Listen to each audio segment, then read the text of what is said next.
เอาเนาะพี่น้องกราบสบายดีและสวัสดีเด้อพี่น้องเนาะซึ่งสำหรับคลิปนี้บ่พรก็ได้มาอยู่ที่บ้านน้องไก่ทงไก่ทองเนาะพี่น้องก็คือสิได้มาอัปเดตเฮือนซานทางน้องเพิ่นนั่นแหละเนาะตอนนี้ทางสร้างเพิ่นกำลังจะกบไม้นะพี่น้องกบไม้บันไดว่าซั่นซะแต่บ่ฮู้ว่าขั้นบันไดสิพอบ่เพราะว่าสั่งพิเศษเนาะสั่งพิเศษ4โตนะพี่น้องแล้วก็ลูกติ่งก็ยังบ่ทันได้แล้วเนาะ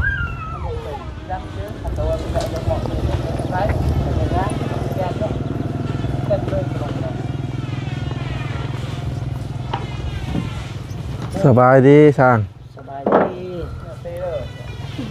มื้อนี้เฮ็ดยังมื้อนี้มื้อนี้บ่ไม่มืดแล้วได้บ่น่ะเบิดแล้วเอาแล้วติ่งนี่มืดแล้วไม่48นี่แหละเนาะเจ้าเดี๋ยวนึงยังเดือตกคดๆก็ได้อยู่ครับเฮ็ดปูนและปูนใส่กระไดเช็ดก็ได้แล้วมื้อนี้เช็ดก็ได้ต่อแล้วพอบ่ไม้บันไดนี่บันไดนี่บ่คันอาจจะพออยู่หาวนี่ซองเนาะคันนี่บัดนี้อันนั้นเด้ไปสั่งแม่หรือพ่อมันตัวใหญ่หั่นเด้ลูกติ่งอะไรลูกติ่งตัวเอาใส่ต้องสั่งไม้48เนาะไทยก็จะอุดเบ็ดบ้านนั่นตัวที่มาแบงมานาสิเพราะว่านาสิฟรีกันสร้างไม้เพิ่นก็บ่อยู่พี่น้องเพิ่นไปธุระเบิดคักอะลีเนาะน้ำแร่ตะโรก็เสาตัวนี้ตัดเสานี่ตัดไม้18เบิดพี่น้องเอ้ยลูกติ่ง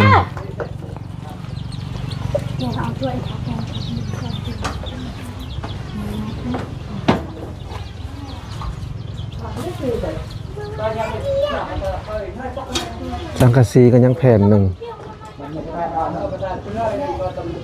บ่พรก็สิได้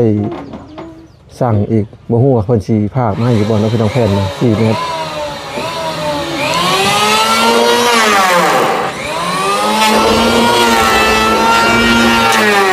ไม้บันไดพี่น้องเอ้ยสั่งพิเศษนะ4โตยังบ่ทันได้จ่ายเงินเพิ่น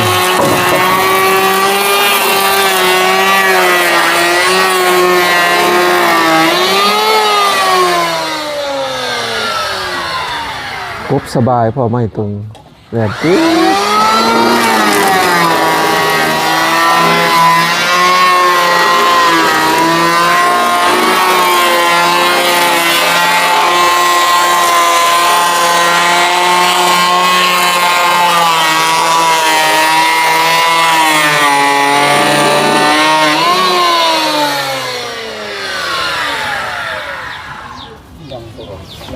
เกิดอะไรทุกคน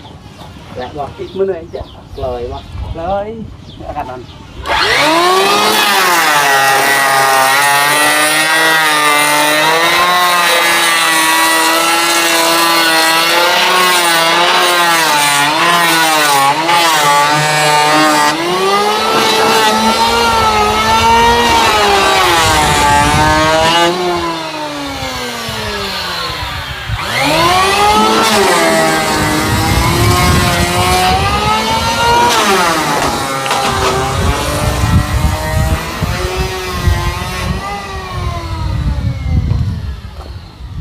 ไม่เบิด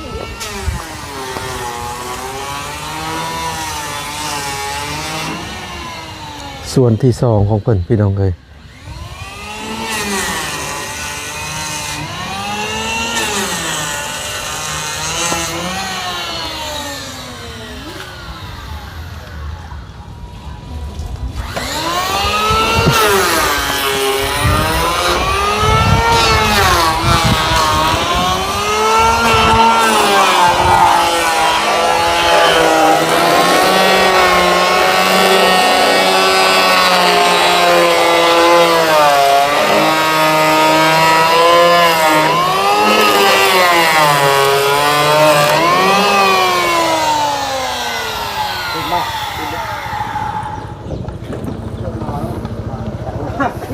แล้วก็ไปไหนมาสับเลยนะตอนหลังตลาดสบายดีในเว้นนี่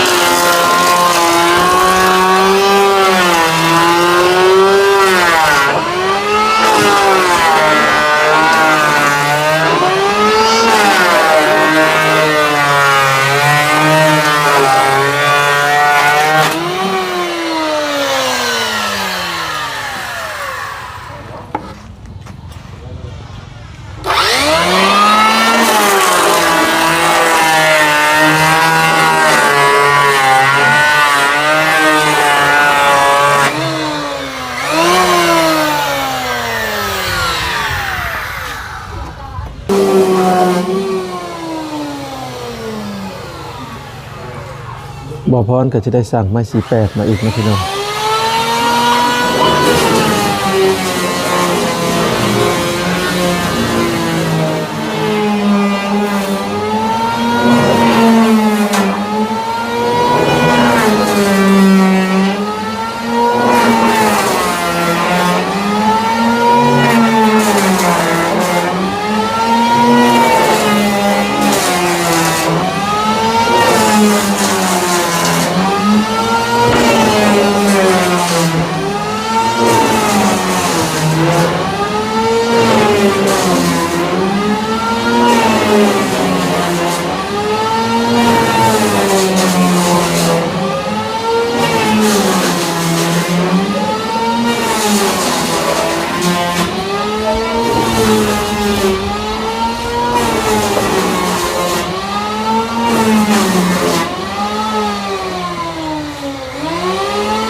อันนี้เพิ่นยังขี้ใส่ให้อยู่เด้อพี่น้องเพิ่นยังบ่ได้ปะสิเพิ่นสิใส่ให้เต็มเบิดเนาะ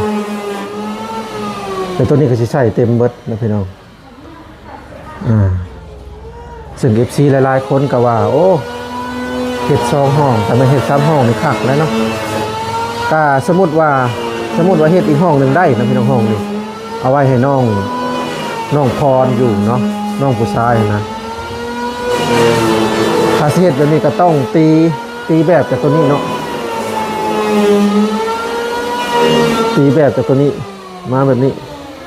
ตีเส้นขึ้นแบบนี้ประตูเข้าอาจจะอยู่ทางนี้ไขเข้าในเนาะพอมีหน้าต่างน้องพรเหมาะอยู่นะบนนี้ตีประมาณสักนี้นะพี่น้องประมาณสักนี้ก็ได้เพราะว่าห้องนี่นะเป็นห้องน้องไก่ทองกับพ่อกับแม่ส่วนห้องนี่เป็นห้องอาณาน้องปุ้ยกับน้องอานางเนาะ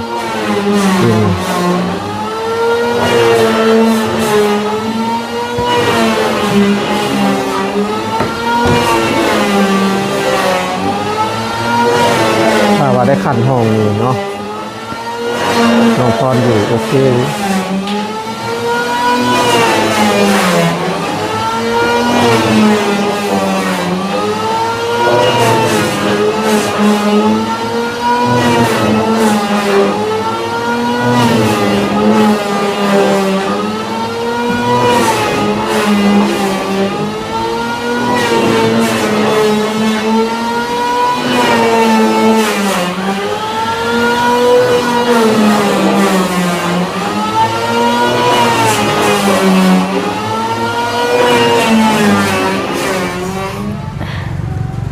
สบายดีน้องๆ โดยสวัสดี พากันเห็ดอีกยังพากันกินข้าวบ่ โดย ได้เมนูยังกิน กระปู กระปู โดย แกงมักเทศกินอิ่มแล้วบ่น้องปุ้ย โดย พ่อกับแม่ไปใช้ก่อน เข้าไปเลี้ยงงัว ไปเลี้ยงงัว โดย ไปไก่บ่ โดย บ่ได้ปล่อยบ่งัวยามนี้ บอกยันเสีย อย่าหลักไป โดย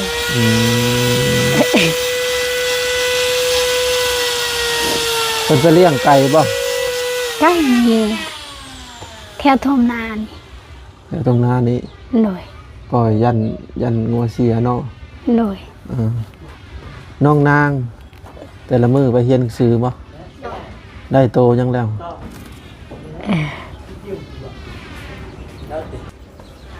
ได้โตยังแล้วไปเรียนนะ ฮอนเฮือน ฮะ ฮอนเฮือน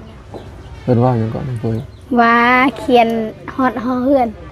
ฮ้อเฮือนเลย โดย โอ้ดีกว่าบ่เรียนเนาะ โดย ตัวกอฮอดตัวฮ้อเฮือนบ่ โดย เขียนเป็นเบิดแล้วเนาะพยัญชนะเนาะ โดย หลังจากนั้นก็มีแต่ว่าสิประกอบสระเขาเนาะไปเรียนทุกมื้อเด้อ โดย เพราะว่าเสียดายเด้ใหญ่มาบ่เป็นหนังสือโอ้ยแล้วแล้วน้องปุ้ย โดย บ่ได้เสียดายทีหลังอ่านหยังก็บ่เป็น嗯คิดว่า หลายคนก็ถามมาว่าน้องปุ้ยคือใส่แต่สุดตัวเก่าบ่ได้มีสุดบ่ บ่มี บ่มีเลยบ่ โดย สุดอันนี้ไผใส่ชื่อให้ ไปซื้อกับเจกับเอาไอ้เบาล่ะ อืมคือเห็นแต่ใส่แต่ตัวเก่า FC นะน้องนางก็คือกัน สรุปมีคนละจักสุดเหรอ สี คนละ4สุดเอง โดย ปกติมันต้องซิปขึ้นไปเนาะเห็นแต่ใส่สุดตัวเก่า FC หรือว่ามักแต่สุดนี่บ่หรือว่าจังใด มันบ่มีแหละ ถ้ามีเสื้อผ้าเนาะใส่หลายๆน้องนางเด้มีจักสุดน้องนาง 2 สุด 2สุดเอง โอ้ยมันขาดหมด อ๋อ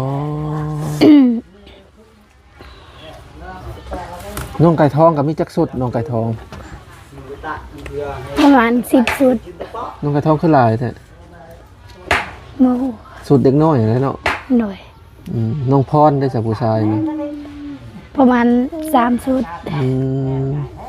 เห็นแต่ใส่เสื้อตัวเก่า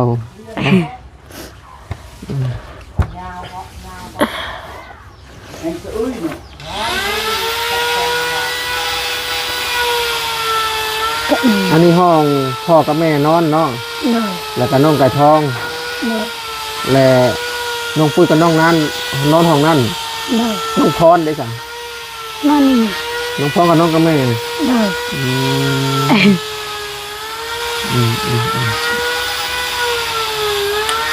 อันนี้คือลานน้องลานทางน้องปุ้ย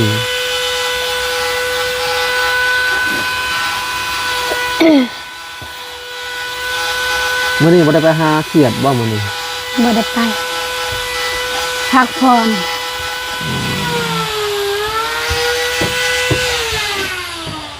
พักผ่อนบ่ โดย แต่ละมื้อไปเนาะ โดยว่ามื้ออื่นสิไป กินแต่เขียดหลายก็เบื่อบ่ บ่ในหลายคล้าย แม่นบ่ ๆโดย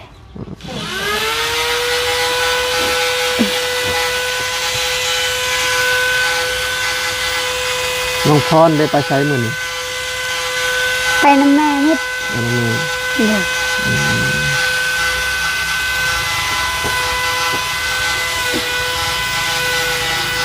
มีบ่นอนแล้วก็สบายขึ้นกว่าเก่าแล้วว่า โดย แต่ก่อนขึ้นกว่านี้เนาะ โดย เพื่อนตัวนี้ก็พออยู่ได้อพี่น้องเอ้ยโครงราคาเห็ดใหม่พื้นนั่นนี่เห็ดใหม่ก็แต่ตัวนี้ที่เจาะเข้ามาเนาะก็ไม่ได้สิปรับเปลี่ยนแปลงวันนี้พออยู่ตรงนี้สำนีกับพ่ออยู่และน้องปุ้ยเนาะ โดย ใครก็เก่าพื้นก็ดีปรับโครงสร้างตัวนี้เพิ่นตอกแล้วบ่โอ้ตอกแล้วเนาะตัวนี้เนาะมื้อหน้าซื้อสังกะสีมาให้เพิ่นเมื่อวันก่อนนะตอกเรียบร้อยแล้วทางแม่อานงต่อเติมให้เพิ่นพออยู่กันละ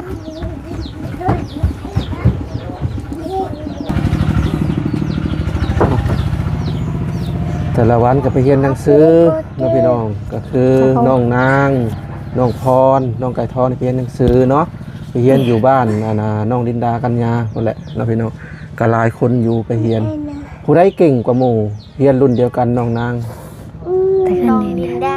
ดินดาเก่ง โดย กับโบเก่งจะได้เพิ่นเคยเข้ามาก่อนแล้ว น้องลินดาเพิ่นจบป.2 ป.3พุ่นเด้ต่อมากับผู้ใดสาบันนี้น้องนางคนที่เรียนรุ่นเดียวกันน่ะนะก็มีน้องไก่ทองน้องนางน้องพรเนาะ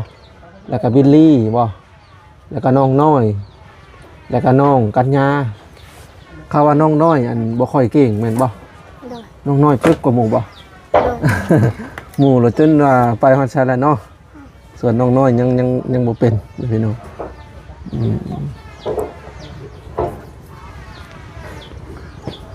พ่อแม่บ่อยู่เนาะพี่น้องมื้อนี้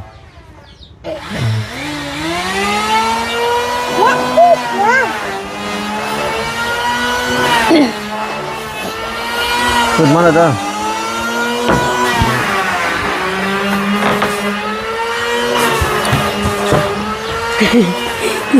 คือมึงไง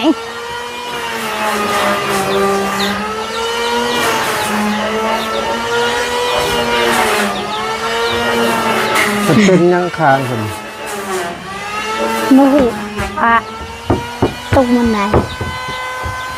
คือว่ามีแต่หอยเนาะ ตกมันไดถึงตะปู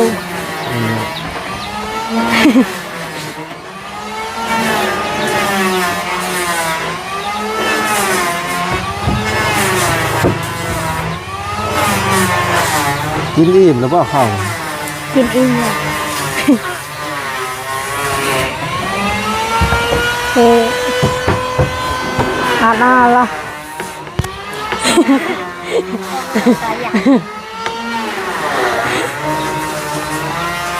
พูดก็กินน้ำเพิ่นบ่ กิน น้องนางก็กิน มึง บ่มีคนกินเนาะ ยังคือน้ำมุก หึ น้ำมุกกิน อืม ขยะเป็นเธอ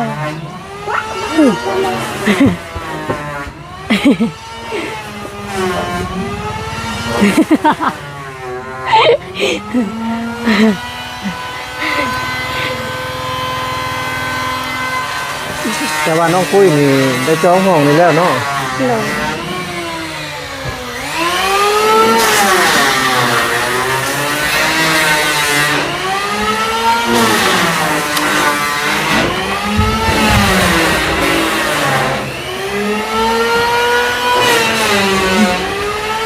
บนนี้ก นอ ว้าน ง นอนสามคนก็ยังได้เนาะ โดนเรือนอน10 คนก็ได้ เงินว่า หน่อย น้องปุ้ยสินอนข้างได้ นอนค้างอีก ข้างนี้แล้วเนาะ หน่อย น้องนานน้องบ่นี่ หน่อย น้ำบ่อนนี่ก็อาจจะเป็นบ่อนไว้เสื้อผ้าเนาะ หน่อย บ่อนไว้เสื้อผ้ารายการน้องพี่น้องเมื่อวานนี่ประพรก็ได้หับสายทางฝ่ายอาจารย์ที่ทางฝั่งไทยเนาะเพิ่นก็เสียเครื่องมาให้ทั้งน้องๆเนาะบ่ว่าสิเป็นน้องตุ้ยน้องเนนนาน้องปุ้ยน้องนางเพิ่นจัดผ้าห่มเนาะเพิ่นว่าน้องนางกับน้องปุ้ยนี่นอนนำกันนี่ผ้าห่มตัวหนึงตัวใหญ่ได้ โดน โตบักใหญ่น้องผ้าห่มนี่พี่เลยบ่ได้มีผ้าห่มบ่เด้ โดน มีแต่ตัวเก่าบ่ โดน พระอาจารย์เพิ่นเอาให้ โดน เจ้ากับน้องนางนะพื้นหนึงแต่พื้นใหญ่และตู้สองคนได้ แล้วก็ทางน้องไก่ทองกับพ่อแม่ก็พื้นหนึงน้องพรพื้นหนึงตัวใหญ่ผู้ได้มาเขียนใส่นี่ บู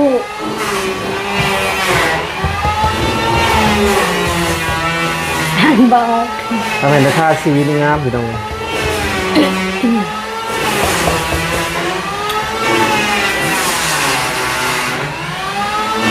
นี่เทียน คือว่า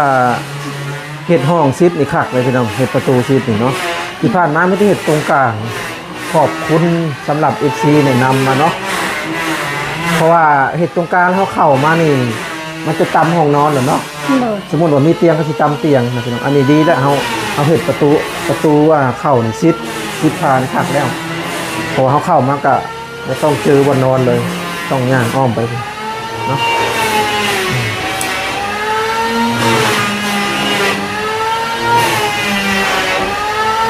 อันนี้ห้องพ่อกับแม่ โดน เพิ่นล็อกไว้บ่ โดนเปิดพระราชหอกเลย ล็อกไว้เลยเอาให้เข้าเลยเนาะ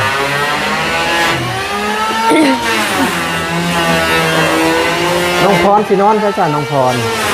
นอนน้ำมัน นอนนะแม่ โดน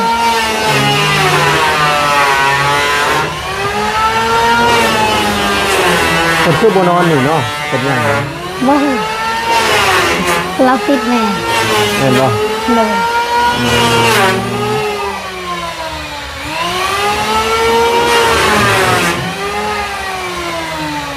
แสดงว่าน้องพรสิเข้านอนนำแม่ เลย เอาแล้วพอพี่น้องตอนนี้ก็มาฮอดช่วงท้ายคลิปแล้วเนาะซึ่งสำหรับคลิปนี้ก็มาอัปเดตบ้านน้องไก่ทงไก่ทองนะพี่น้องตอนนี้ทั้งสร้างเพิ่นก็กำลังกบไม้บันไดเนาะมื้อนี้เพิ่นก็น่าจะเฮ็ดบันไดนะพี่น้องแล้วก็ส่วนไม้ลูกติ่งก็ยังบ่ทันพอนะพี่น้องบ่พรก็สิได้สั่งมาเพิ่มเนาะเอาละครับพี่น้องสำหรับคลิปนี้ขอตัวไปก่อนเด้อเอาไว้คลิปหน้าพบกันใหม่เนาะไปแล้วพ่อพี่น้องสบายดี